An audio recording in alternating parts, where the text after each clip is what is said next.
Baik, puji Tuhan, saudaraku, mari sekarang kita bersama-sama membuka Alkitab kita dalam 2 Tesalonika pasal yang ketiga. 2 Tesalonika pasal yang ketiga, dalam pembacaan Alkitab kita dalam beberapa minggu ini kita sedang masuk dalam perjanjian baru di 1 Tesalonika dan 2 Tesalonika. Hari ini mari kita bersama-sama merenungkan 2 Tesalonika pasal yang ketiga. Kita akan baca dari mulai ayat yang ke-6 sampai dengan ayat yang ke-11. Sampai ayat yang ke-13. 2 Tesalonika pasal yang ketiga, ayat yang ke-6 sampai dengan ayat yang ke-13. Mari kita baca bersama-sama 2 Tesalonika pasal yang ketiga, mulai ayat yang ke-6 sampai dengan ayat yang ke-13. Kita baca bersama, 2, 3. Tetapi kami berpesan kepadamu saudara-saudara, dalam nama Tuhan Yesus Kristus, supaya kamu menjauhkan diri dari setiap saudara yang tidak melakukan pekerjaannya dan tidak menurut ajaran yang telah kamu terima dari kami. Sebab kamu sendiri tahu bagaimana kamu harus mengikuti teladan kami, karena kami tidak lalai bekerja di antara kamu dan tidak makan roti orang dengan percuma. Tetapi kami berusaha dan berjerih payah siang dan malam, supaya jangan menjadi beban bagi siapapun di antara kamu. Bukan karena kami tidak berhak untuk itu, melainkan karena kami mau menjadikan diri kami teladan bagi kamu, supaya kamu ikuti. Sebab juga waktu kami berada di antara kamu, kami memberi peringatan ini kepada kamu. Jika seorang tidak mau bekerja, janganlah ia makan. Kami katakan ini karena kami dengar bahwa ada orang yang tidak tertib hidupnya dan tidak bekerja, melainkan sibuk dengan hal-hal yang tidak berguna. Orang-orang yang demikian kami peringati dan nasihati dalam Tuhan Yesus Kristus, supaya mereka tetap tenang melakukan pekerjaannya, dan dengan demikian makan makanannya sendiri. Ayat 13, dan kamu saudara-saudara janganlah jemu-jemu berbuat apa yang baik. Yang percaya katakan amin. Bapak Ibu saudaraku yang dikasihi Tuhan, dalam pembacaan kita Paulus menyampaikan suatu kebenaran yang menuntun saudara untuk menjalani kehidupan kita sehari-hari. Dan kalau Bapak Ibu perhatikan di sini, ada satu judul perikop kalau dalam Alkitab saya atau Alkitab cetak atau di Alkitab Perjanjian Baru, LAI memberikan sebuah judul tentang berdoa dan bekerja. Dan Bapak Ibu di ayat yang pertama sampai dengan ayat yang kelima itu berkaitan bagaimana Rasul Paulus minta kepada orang-orang Tesalonika agar mendukung pelayanannya, mendukung apa yang dikerjakannya di dalam doa. Paulus tahu persis bahwa keberhasilan pelayanannya, keberhasilan hidupnya, perjalanan hidupnya itu karena doa dan karena dukungan doa dari jemaat. Itulah sebabnya dia berulang kali tidak hanya kepada orang di Tesalonika, kepada orang di Efesus, dia juga berdoa minta kepada mereka untuk mendukung di dalam doa. Bapak Ibu saudaraku dikasih Tuhan, saya tahu, saya percaya semua saudara juga adalah orang-orang yang suka berdoa. Saudara dan saya juga punya hubungan pribadi dengan Tuhan. Dan ternyata ada satu hal yang Rasul Paulus katakan, sekalipun mungkin Rasul Paulus adalah seorang rasul, seorang hamba Tuhan, dan dia juga punya waktu doa, tetapi dia dengan sadar, dia tahu bahwa dia perlu, dia butuh dukungan doa dari jemaat. Dan saya percaya Bapak Ibu saudara semuanya sampai dalam beberapa waktu yang lalu dalam setiap ibadah, itulah sebabnya saudara dan saya didorong dan saya mendorong kepada saudara untuk saat kita bersekutu, saat kita beribadah juga menopang orang lain di dalam doa. Dan itu adalah sesuatu yang besar yang Tuhan percayakan dalam kehidupan kita. Yang setuju dengan saya katakan amin. Doa saudara adalah doa orang benar, besar kuasanya. Itulah sebabnya mari kita mau ambil bagian, memberikan yang terbaik, melayani yang terbaik bagi orang-orang lain. Nah Bapak Ibu saudaraku dikasih Tuhan, Tetapi kemudian setelah dia berbicara tentang doa, maka masuk ke ayat yang ke-6, Rasul Paulus berbicara secara khusus tentang pekerjaan, tentang bekerja.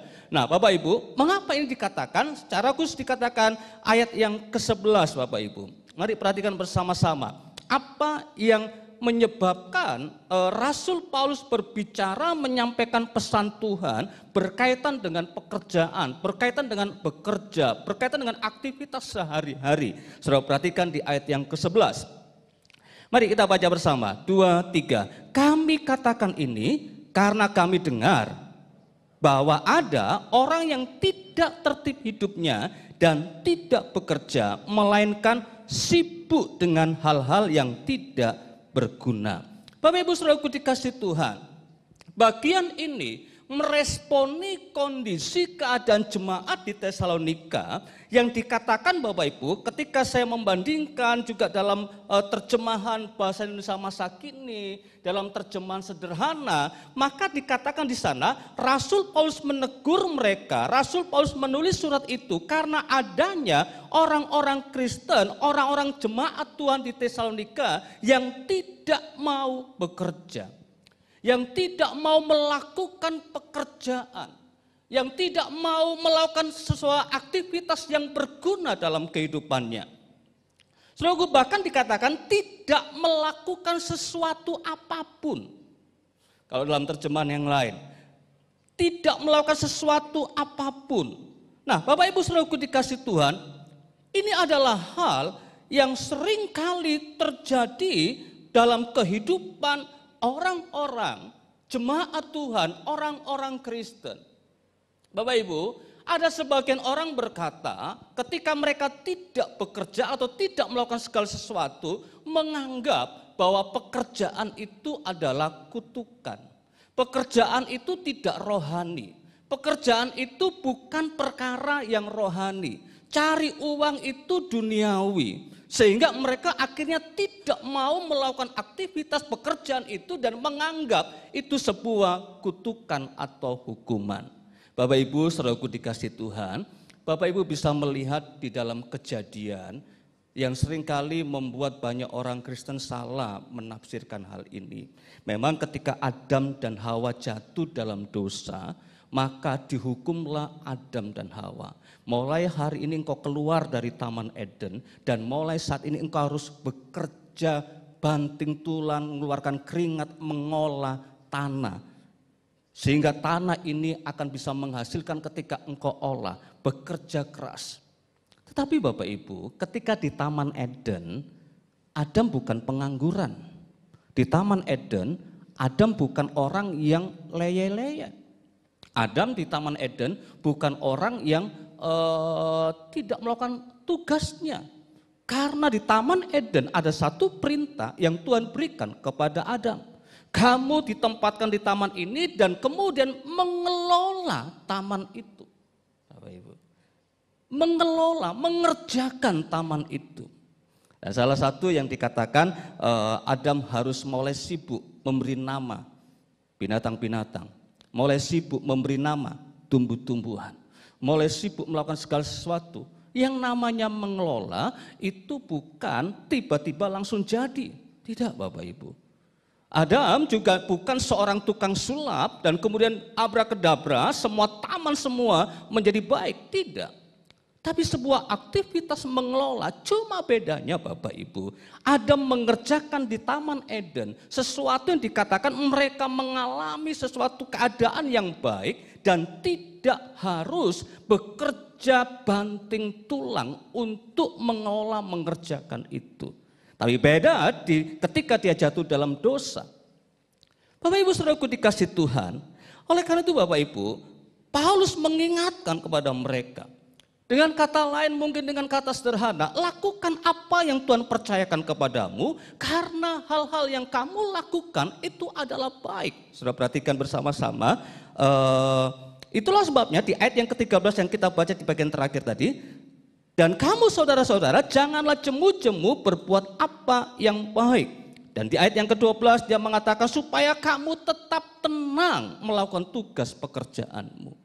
Di ayat yang ke-12. Nah Bapak Ibu saudaraku dikasih oleh Tuhan. Kemudian Bapak Ibu, Rasul Paulus menegur mereka, dikatakan Bapak Ibu, kami katakan ini karena kami dengar bahwa ada orang yang tidak tertib hidupnya dan tidak bekerja, tidak melakukan sesuatu apapun. Yang pertama, tidak mau bekerja.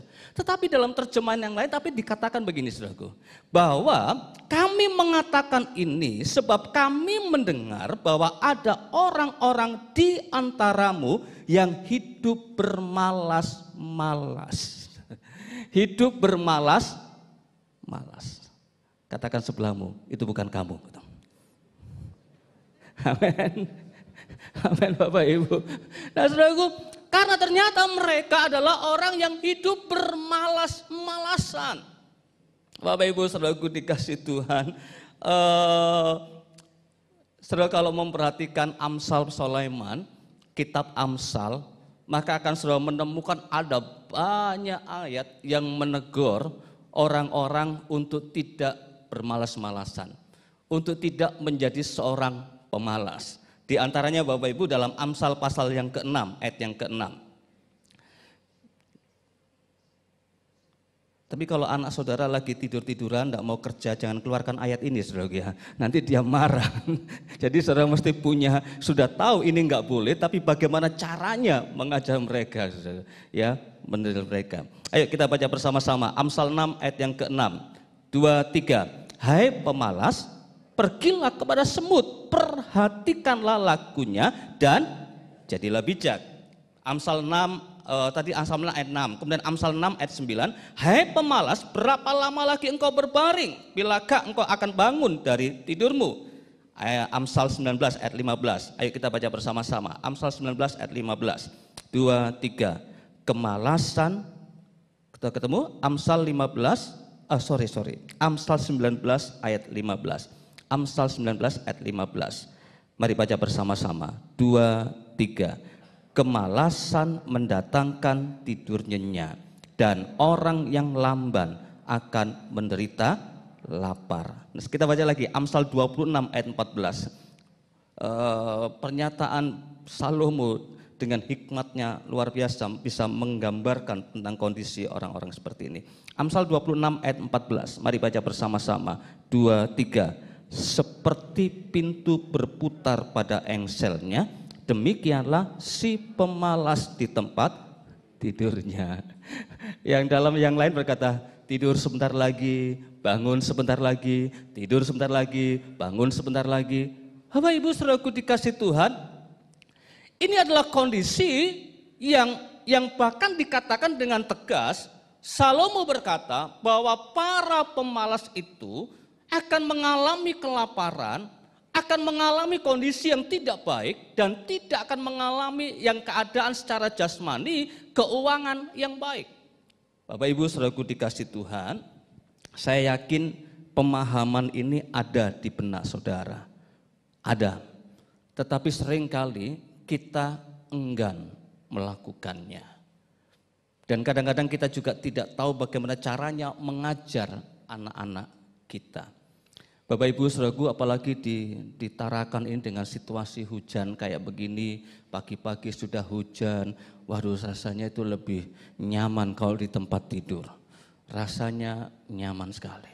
Bapak Ibu, dan saya percaya bahwa ada banyak di antara saudara, saya melihat bagaimana saudara setelah menyelesaikan pekerjaan sampai usia 55, mungkin 56, 57, ada yang sudah harus dipensiun dari tempat kerja, dan saudara masih beraktivitas untuk bisa melakukan segala sesuatu, tidak menyerah dengan masa pensiun itu. Dan saya bangga dengan saudara yang seperti ini, tidak menyerah. Nah Bapak Ibu, tetapi kita lihat lagi, apa yang menyebabkan Rasul Paulus menyampaikan itu? Tidak hanya sekedar bermalas-malasan, tetapi seringkali mereka berlindung kepada hal-hal yang dianggap rohani. Coba kita perhatikan berikutnya. Dalam 2 Tesalonika pasal 3 ayat 11, dalam terjemahan bahasa Indonesia masa kini tadi, dikatakan begini tadi. Kami mengatakan ini sebab kami mendengar bahwa ada orang-orang di antaramu yang hidup bermalas-malas. Mereka tidak melakukan sesuatu pun, perhatikan nih, kecuali si sibuk mencampuri urusan orang lain. Sibuk mencampuri urusan lain, sibuk dengan urusan orang lain. Kalau bahasa sekarang mungkin sibuk kepo. Ada aja yang dikepoin orang lain, saudaraku. Rambut panjang dikepoin, orang bikin acara dikepoin. Nah, luar biasa, saya juga kaget kalau saudara tahu gereja kita aja, saudara. Papan nama di gereja kita sebelum corona yang lalu itu saya suruh Pak Daniel bersihin. Ada Pak Daniel di sini karena tulisan papan nama kita itu yang sana Gereja Beta Indonesia dulu itu sudah keropos semuanya, dan sama Pak Daniel akhirnya dibersihin. Saya ingat waktu itu yang masih dibantu oleh yang jaga teman-teman dari Laskar. Mereka bersihkan. Udah mau hampir 2 tahun, saudaraku. Hampir 2 tahun itu dibersihin. Tapi kemudian ada masih yang tanya, kenapa gerejamu itu enggak pakai papan nama? Saudaraku, saya bingung deh. Padahal sudah 2 tahun yang lalu, kenapa enggak tanya 2 tahun yang lalu begitu, saudaraku? Bapak Ibu saudaraku, ini yang kadang-kadang saya bingung dengan banyak. Tetapi itulah, itu Alkitab juga sudah berbicara Bapak Ibu. Jadi Bapak Ibu saudaraku dikasih Tuhan, kadang-kadang banyak orang yang sibuk urusan orang lain, kepo kepada orang lain. Nah Bapak Ibu, yang berbahaya ketika Paulus menjelaskan ini, Paulus juga mengingatkan kepada Timotius Bapak Ibu. Coba saudara lihat 1 Timotius 5 ayat 13. 1 Timotius 5 ayat 13. 1 Timotius 5 ayat 13. Mari kita baca bersama-sama. 1 Timotius 5 ayat 13, mari kita baca bersama. 2, 3. Lagi pula dengan keluar masuk rumah orang, mereka membiasakan diri bermalas-malas. Dan bukan hanya bermalas-malas saja, tetapi juga meleter dan mencampuri soal orang lain dan mengatakan hal-hal yang tidak pantas. Bapak Ibu, jadi Paulus tidak hanya berkata jemaat di Tesalonika, tapi kepada Timotius dia mengingatkan hal itu. Dan saat itu Timotius sedang mengembalakan melayani jemaat di Efesus. Di 2 kota yang berbeda. Bapak Ibu saudaraku dikasih Tuhan, ini yang seringkali tanpa sadar menjadi penyakit kalau boleh saya katakan di antara kita. Bapak Ibu, mari saya mengajak saudara semuanya untuk mulai melakukan sesuatu yang benar. Dan Paulus mengingatkan hal tersebut. Saudaraku perhatikan, Paulus mengingatkan kepada jemaat di Tesalonika dengan memberikan sebuah contoh teladan yang baik. Saudara perhatikan sekarang 2 Tesalonika 3, kembali ke Alkitab kita. 2 Tesalonika pasal 3 ayat yang ke-7 dan ayat yang ke-8. 2 Tesalonika pasal yang ketiga ayat 7 dan ayat yang ke-8. Mari kita baca bersama-sama. 2 Tesalonika 3 ayat 7 dan sampai 8. Mari baca bersama. 2, 3. Sebab kamu sendiri tahu bagaimana kamu harus mengikuti teladan kami. Karena kami tidak lalai bekerja di antara kamu. Dan tidak makan roti orang dengan percuma. Tetapi kami berusaha dan berjeripaya siang malam, supaya jangan menjadi beban bagi siapapun di antara kamu. Paulus mengajarkan ketika dia melayani, dia ada di Tesalonika, dia tidak hanya sekedar menyampaikan firman, tapi Paulus juga memberikan teladan dengan bekerja. Dia membuat kemah untuk mencukupi kebutuhan dirinya sendiri. Dia melakukan sebuah aktivitas pekerjaan, hal yang wajar, bukan hal yang salah. Bekerja itu bukan kutukan. Bekerja bukan berarti saudara melakukan satu tindakan yang jasmani. Bekerja dapat dikatakan adalah hal yang sama rohaninya ketika saudara melayani pekerjaan Tuhan. Yang mengerti katakan amin. Yang mengerti katakan amin. Jadi saudaraku dikasih Tuhan, Paulus ingin mengajarkan kepada saudara, menyampaikan kebenaran firman Tuhan ini buat kita semuanya. Agar saudara semua melihat apa yang diberikan Tuhan dalam kehidupan saudara. Tanggung jawab yang Tuhan berikan kepada saudara. Saudara dan saya boleh kerjakan dengan sebaik mungkin. Bapak Ibu, saya mengajak saudara semuanya, apalagi ketika saudara dan saya percaya Tuhan menolong, Tuhan memberkati. Mari kita mulai saudaraku melakukan hal-hal ini dengan benar. Bapak Ibu saudaraku dikasih Tuhan, saya yakin saat ini ada banyak di antara saudara yang sudah dipercayakan Tuhan. Apakah itu usaha, apakah itu pekerjaan yang menjadi seorang pekerja, seorang pegawai, apakah saudara seorang pelayan full time, apakah saudara sedang mahasiswa, apakah saudara pelajar. Mari saudaraku, itu adalah sesuatu yang sudah Tuhan berikan, tanggung jawab yang Tuhan sudah berikan kepada saudara. Mari kita mau sepakat bersama-sama, jemaat Tuhan di tempat ini adalah jemaat Tuhan yang melakukan dengan baik. Bukan jemaat yang malas-malas, bukan jemaat yang suka meleter, bukan jemaat yang kepo kepada orang lain. Amin. Biarlah orang lain dengan segala aktivitasnya, tapi biarlah saudara dengan aktivitas yang Tuhan sudah berikan buat kita. Amin. Yang percaya katakan amin. Yang percaya katakan amin.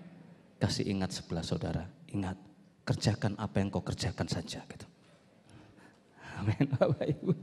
Puji nama Tuhan, puji nama Tuhan. Kalau sekarang orang bekerja itu luar biasa loh Bapak Ibu. Kadang-kadang saya lucu kalau melihat di sosial media itu. Sekarang ini orang bekerja itu sepertinya tidak bekerja. Beberapa orang mulai bekerja dengan handphonenya, beberapa orang bekerja dengan laptopnya, dan sepertinya tidak melakukan tindakan-tindakan yang spesial. Kayaknya seperti pengangguran gitu. Nah, tapi kalau orang-orang sekarang karena keponya mereka berkata, wah itu ada babi ngepet itu dia. Ngepet pasti itu kan. Jadi saudaraku, ada orang yang kelihatannya lebih kaya sudah muncul, wah ngepet itu. Enggak Bapak Ibu, kita memang tetap bekerja dan itu luar biasa. Saya lihat bagaimana sekarang ini peluang kerja ternyata juga memang sepertinya susah juga, tapi juga ada banyak hal yang bisa terbuka. Dan saya bangga dengan saudara semuanya. Pak, apakah itu berarti kami sedang tidak bekerja? Saya yakin semua saudara sudah bekerja.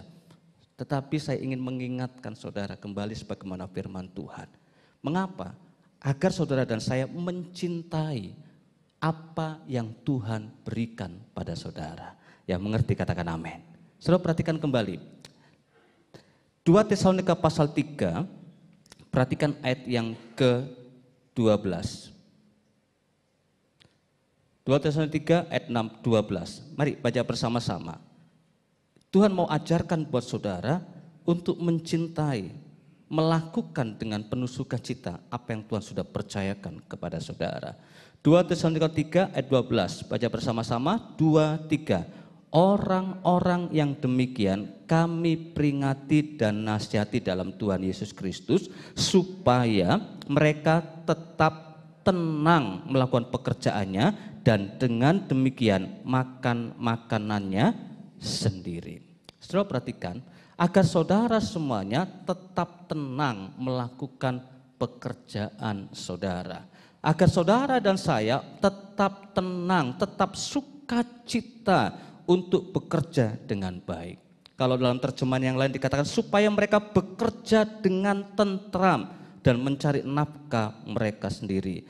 Dan dikatakan dengan yang lain juga, tetapi agar semua saudara mencari nafkah dan bekerja untuk memenuhi kebutuhannya sendiri. Saudaraku perhatikan, bekerja dengan tenang, bekerja dengan tentram. Ini akan membuat saudara, artinya ketika saudara dan saya melakukan aktivitas itu, lakukan dengan sukacita, bukan beban. Yang mengerti katakan amin. Bukan beban. Katakan bersama dengan saya, pekerjaanku bukan beban. 2, 3. Amin. Katakan bersama dengan saya, usaha saya bukan beban. 2, 3. Usaha saya jadi beban. Banyak orang karena itu beban, itu membuat kita bekerja sepertinya ada beban berat dalam pekerjaan itu. Memang tidak semua pekerjaan yang saudara lakukan itu bisa dilakukan dengan enak, ada perlu dengan tenaga yang besar, ada juga dengan pikiran yang cukup kerja keras. Tapi kalau saudara semua melakukan itu dengan penuh sukacita, saudara akan bisa menjalani dan akan melewati. Dan ketika engkau pulang, engkau bisa bertemu dengan keluargamu dan engkau juga mengalami kemurahan Tuhan dan bisa bersukacita bersama keluarga kita. Amin. Bapak Ibu, itulah sebabnya awal-awal saya sering mendengar bahwa dalam pelayanan, dalam hal ini dalam apa yang Tuhan percayakan kepada saya, pelayanan itu adalah beban. Banyak para pendeta, para hamba Tuhan full timer berkata, pelayanan itu beban pelayanan katanya. Bapak Ibu, ketika saya memahami mengerti tentang panggilan Tuhan, Tuhan tempatkan saya di bagian pelayanan seperti ini, maka saya mulai melihat itu bukan beban, itu bukan salib hukuman buat saya, tapi itu adalah kepercayaan tanggung jawab yang Tuhan berikan buat saya. Dan saya bersyukur dan saya boleh menjalaninya sampai hari ini. Bapak Ibu saudaraku dikasih Tuhan, wah Pak Yuli kan banyak beban tuh, rambutnya putih. Enggak Bapak Ibu, rambut saya putih bukan karena beban. Karena sejak 26 tahun saya sudah mulai muncul rambut putih saya. Jadi itu bukan beban. Kayaknya memang ada sesuatu yang enggak bagus di dalam saya. Sehingga seperti itu. Bahkan kemarin saya lihat anak saya yang nomor 1 pas lagi video call. Loh, kok ada yang putih-putih, apa itu? Uban Pi, keren kan Pi? Loh, kalau sekarang ada ubannya bilang keren. Kita dulu malu, kita semir. Akhirnya ketika corona datang, semir hilang, semua terkaget-kaget. Waduh, putih semua ternyata. Bapak Ibu, enggak. Saya menjalani dan saya bersyukur, saya bersukacita sampai hari ini. Dan Tuhan ingin saudara semua pun menjalani hidup saudara adalah menjalani sesuatu dengan penuh dengan sukacita. Hal yang pertama yang Tuhan ajarkan buat saudara, biarlah saudara dan saya bekerja dengan sukacita apapun yang Tuhan percayakan hari ini. Amin. Amin. Kasih tahu sebelahmu, bilang gini, kita bekerja dengan sukacita sekarang. Nah, amin. Yang melayani dengan sukacita. Amin. Nah, saudaraku dikasih Tuhan, kemudian kalau berbicara tentang pekerjaan yang kedua, bekerja adalah sebuah tanggung jawab yang Tuhan berikan kepada saudara, sebuah karunia yang Tuhan berikan pada saudara, bukan kutukan. Sekali lagi, bukan kutukan. Apa yang engkau lakukan dalam pekerjaanmu sama rohaninya seperti orang-orang yang melayani dalam pekerjaan Tuhan dalam full timer. Cuma Tuhan ingatkan memang jangan biarkan ketika saudara mulai melakukan pekerjaan maka keluargamu tidak mengalami sesuatu yang baik. Biarlah melalui pekerjaanmu keluarga, suami, istri, anak-anak mengalami sukacita bersama dengan saudara. Kemudian yang ketiga Bapak Ibu, percayalah dengan segala apa yang Tuhan percayakan kepadamu, Tuhan memberikan kekuatan, memberikan kemampuan buat kita, sehingga saudara dan saya mampu menyelesaikannya. Amin. Coba saudara lihat, dalam 2 Tesalonika pasal yang kedua, ayat 16 dan 17. 2 Tesalonika pasal yang kedua, ayat 16 dan 17, di atas dari pasal yang ketiga. Saudara lihat, 2 Tesalonika 2 ayat 16 dan ayat 17. Mari baca bersama-sama. 2, 3. Dan Ia Tuhan kita Yesus Kristus dan Allah Bapa kita yang dalam kasih karunia-Nya telah mengasihi kita dan yang telah menganugerahkan penghiburan abadi dan pengharapan baik kepada kita. 17 bersama-sama, 2, 3. Kiranya menghibur dan menguatkan hatimu dalam pekerjaan dan perkataan yang baik. Biarlah Tuhan yang menolong saudara, memampukan saudara, memberikan kekuatan kepada saudara dalam pekerjaan dan perkataan yang baik. Baca sekali lagi ayat 17, 2, 3. Kiranya menghibur dan menguatkan hati hatimu dalam pekerjaan dan perkataan yang baik. Mulai hari ini, ketika besok saudara beraktivitas dalam pekerjaan saudara, mari kita bekerja bersama dengan Tuhan. Amin. Dan percaya Tuhan bersama dengan saudara, menyertai saudara, memberikan kekuatan, memberikan kemampuan, memberikan terobosan dalam hidup saudara. Bapak Ibu, saya banyak menerima kesaksian dari antara saudara. Bagaimana Tuhan menuntun langkah demi langkah bahkan dalam usahanya, dalam pekerjaannya. Bagaimana Tuhan pertemukan dengan orang-orang yang memberikan jalan keluar dalam usahanya. Bagaimana dia ketemukan dengan orang-orang yang memberikan kesempatan dalam sebuah usahanya. Dan Tuhan juga memberikan kesaksian melalui saudara betapa banyak ketika saudara dan saya, saudara-saudara melakukan tugas pekerjaan dengan cara Tuhan yang ajaib, mampu melakukan pekerjaan seakan-akan mungkin ada orang-orang yang ingin menggeser, ada orang-orang yang ingin menekan, tapi Tuhan mampukan bisa melakukan pekerjaan dengan benar, dengan baik, dan akhirnya malah mendapatkan promosi. Dan saya banyak mendengar hal-hal ini, dan saya yakin semua saudara ketika engkau terus berjalan bersama dengan Tuhan, melihat segala sesuatunya sebagai sebuah tanggung jawab anugerah yang Tuhan berikan, maka kita akan melihat kemuliaan Tuhan semakin dinyatakan dalam hidup saudara dan saya. Yang percaya katakan amin. Mari berikan tepuk tangan paling meriah bagi Allah kita. Haleluya.